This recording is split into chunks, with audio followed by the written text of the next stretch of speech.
আওয়ামী লীগের ইস্যুটাও গুরুত্বপূর্ণ। আওয়ামী লীগের ইলেকশনে তার পজিশনটা কি হবে আপনি দেখেন।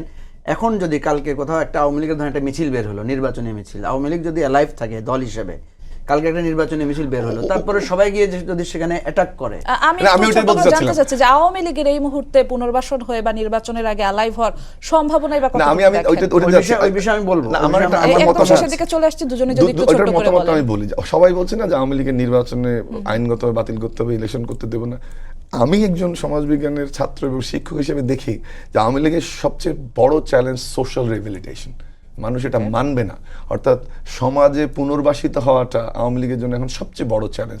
মিছিলের কথা বলেন, হামলা তো আসলে করবে, সেই জায়গাটা আওয়ামী লীগের জন্য রিস্কি, আমাদের জন্য রিস্কি।